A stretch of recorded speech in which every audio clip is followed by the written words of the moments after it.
Baik, sebelumnya Assalamualaikum warahmatullahi wabarakatuh. Izin memperkenalkan diri, perkenalkan nama saya Ananda dengan NIM akhir 230. Di sini saya akan mempresentasikan tugas UAS, yaitu mata kuliah bisnis digital yang berjudul Analisis Bisnis Digital Blade to Blow Micellar Water. Di sini saya memilih Blade to Blow karena merupakan salah satu brand skincare yang telah memanfaatkan berbagai platform digital dalam menjalankan bisnisnya. Baik, kita langsung saja. Nah, di sini ada profil perusahaan, yaitu Blade to Blow merupakan brand skincare Indonesia yang bergerak di bidang kecantikan dan perawatan kulit. Salah satu produknya adalah Blade to Blow Micellar Water, yaitu pembersih wajah yang berfungsi mengangkat make up dan minyak tanpa perlu dibilas. Produk ini dipasarkan melalui platform digital seperti website resmi, Instagram, TikTok, dan Tokopedia, sehingga memudahkan konsumen dalam memperoleh informasi dan melakukan pembelian secara online. Lalu di sini ada segmentasi pasar dari sisi demografis, yaitu dari usia 17 sampai 35 tahun. Untuk target utamanya yaitu perempuan, status pelajar, mahasiswa, atau pekerja muda. Lalu selanjutnya dari sisi geografis, yaitu seluruh Indonesia.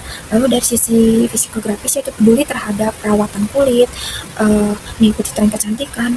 Lalu selanjutnya dari sisi perilaku, yaitu rutin menggunakan skincare, sering berbelanja online, sering mencari review produk. Lalu di sini ada touch point. Yang pertama itu TikTok, digunakan untuk membuat konten menarik seperti edukasi skincare dan promosi produk. Lalu selanjutnya ada Instagram, digunakan untuk membangun citra brand melalui foto, video, dan komunikasi dengan pelanggan. Lalu selanjutnya ada Shopee dan Tokopedia, di mana menjadi tempat konsumen melihat produk, membaca ulasan, dan melakukan pembelian. Selanjutnya ada influencer marketing, yaitu Blade to Blow bekerja sama dengan beauty influencer untuk meningkatkan kepercayaan konsumen terhadap produk. Lalu selanjutnya ada ide konten, yaitu ada review produk, yang dimana konten review dibuat untuk menunjukkan pengalaman penggunaan setelah menggunakan Blade to Blow Micellar Water. Konten ini membantu calon konsumen memperoleh gambaran mengenai kualitas manfaat produk. Lalu selanjutnya ada edukasi skincare, yaitu konten edukasi berisi informasi mengenai pentingnya membersihkan wajah sebelum menggunakan produk skincare lainnya. Tujuannya adalah meningkatkan kesadaran konsumen terhadap kesehatan kulit. Lalu ada promo dan diskon, yaitu untuk menarik perhatian konsumen melalui penawaran potongan harga, voucher, atau gratis ongkir sehingga dapat meningkatkan penjualan produk. Lalu selanjutnya ada tutorial penggunaan, yaitu menjelaskan cara penggunaan micellar water yang benar sehingga konsumen dapat memperoleh hasil yang maksimal dalam membersihkan wajah. Nah, di sini ada AIDA, yaitu yang pertama ada attention atau perhatian, yang dimana Blade to Blow menggunakan konten TikTok, Instagram, video penggunaan, influencer, dan iklan digital agar produk dikenal lebih banyak orang. Lalu selanjutnya ada interest atau ketertarikan. Setelah konsumen tertarik, perusahaan memberikan informasi agar konsumen memahami produk, contohnya menjelaskan manfaat micellar water, kandungan, dan cara penggunaannya. Lalu selanjutnya ada desire atau keinginan, yang dimana testimoni review. Itu ada testimoni, review influencer, dan keunggulan produk membuat konsumen merasa produk tersebut sesuai dengan kebutuhan mereka. Lalu selanjutnya ada action, yaitu atau tindakan. Blade to Blow mengarahkan konsumen membeli melalui marketplace sesuai Shopee atau TikTok Shop dengan bantuan promo. Di sini ada konten digital berupa video tutorial, yaitu konten video tutorial dibuat untuk menunjukkan cara penggunaan Blade to Blow Micellar Water secara benar. Dalam video tersebut ditampilkan langkah-langkah membersihkan wajah menggunakan kapas dan micellar water sehingga menjadi bersih. Nah, di sini ada poster promo dan diskon, yaitu digunakan untuk menarik perhatian konsumen melalui penawaran khusus seperti diskon, cashback, voucher, atau gratis ongkir. Nah, di sini ada konten digital berupa poster edukasi, yaitu berisi informasi mengenai manfaat membersihkan wajah secara rutin dan pentingnya menggunakan produk pembersih wajah sebelum menggunakan skincare lainnya. Dan sini ada copywriting, yaitu ada headline, contohnya wajah bersih dan segar setiap hari. Lalu ada caption, yaitu Blade to Blow Micellar Water seri blasa membantu membersihkan make up, debu, minyak, debu dan minyak pada wajah dengan lembut, cocok digunakan sehari-hari untuk menjaga kebersihan kulit agar tetap segar dan nyaman. Lalu ada call to action, yaitu seperti ajakan bagaimana yuk coba sekarang dan rasakan kesegarannya. Nah, di sini ada analisis SWOT, yaitu yang pertama kekuatan, yaitu produk berkualitas dengan harga terjangkau, aktivitas dipromosikan melalui media sosial dan marketplace, ada opportunity peluang, yaitu tren penggunaan skincare terus meningkat, perkembangan e-commerce dan media sosial mendukung pemasaran. Lalu ada kelemahan, yaitu persaingan produk misalnya water cukup tinggi, masih bergantung pada penjualan melalui marketplace. Lalu ada ancaman, yaitu banyak produk pesaing dengan fungsi serupa, adanya risiko produk palsu di marketplace. Di sini ada model bisnis digital. Model bisnis digital yang dimana bisnis to customer, yaitu menjual produk secara langsung pada konsumen. Perusahaan memanfaatkan website untuk memberikan informasi produk, media sosial sebagai sarana promosi, serta marketplace sebagai tempat transaksi sehingga proses pembelian menjadi lebih mudah. Nah, di sini ada strategi inbound dan outbound. Yang pertama itu dari strategi inbound, yaitu konten edukasi mengenai cara membersihkan wajah dengan benar, tips perawatan kulit, review dan testimoni pelanggan. Ada interaksi aktif dengan konsumen melalui media sosial. Lalu dari outbound, yaitu iklan digital, influencer marketing, dan kampanye promo. Di sini ada SEO, yaitu yang pertama optimasi kata kunci produk, lalu yang kedua itu meningkatkan visibilitas digital. Nah, di sini ada SDM, yaitu yang pertama ada rekrutmen, membantu perusahaan mencari karyawan melalui platform digital sehingga proses perekrutan menjadi lebih cepat dan efisien. Lalu yang kedua ada HR analitik, yaitu menggunakan data karyawan untuk melihat kinerja, kebutuhan, pelatihan, dan membantu pengambilan keputusan SDM. Lalu selanjutnya ada LMS, yaitu membantu perusahaan memberikan pelatihan secara online sehingga karyawan dapat meningkatkan kemampuan kapan saja. Lalu selanjutnya ada digital collaboration, yaitu teknologi di digital membantu karyawan bekerja sama, komunikasi, dan menyelesaikan pekerjaan lebih efektif. Nah, di sini ada employer branding, yaitu get to grow, membangun citra perusahaan agar terlihat menarik bagi calon karyawan dan mampu mendapatkan talenta yang sesuai. Di sini ada operasional, yaitu upstream SCM, yang pertama supplier bahan baku, lalu yang kedua supplier kemasan, lalu yang ketiga ada pembelian pasok berkualitas. Lalu di sini ada internal SCM, yaitu proses produksi, quality control, lalu yang terakhir ada pengelolaan stok.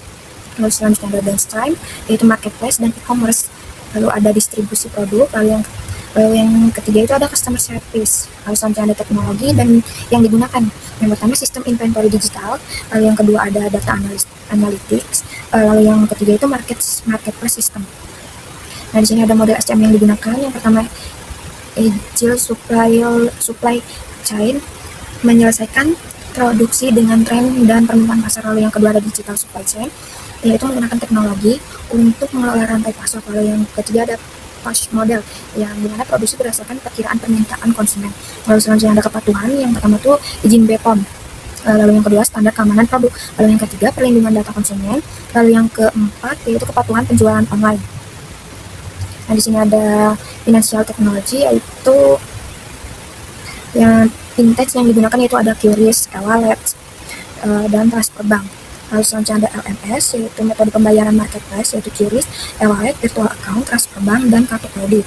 Lalu selanjutnya ada alur pembayaran di toko offline, yang dimana pada toko offline konsumen melakukan pembayaran langsung melalui kasir. Pembayaran bisa melalui QRIS, tunai, atau e-wallet.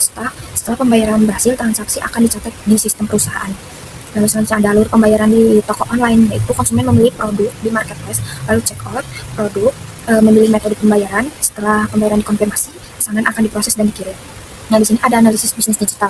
Yang pertama itu ada produk, keterangannya yaitu micellar water dan berbagai produk skincare lainnya yang aman dan terjangkau. Lalu yang kedua ada target konsumen, yaitu yang dimana remaja hingga dewasa dari umur 17 hingga 35 tahun yang peduli perawatan kulit, terutama wanita.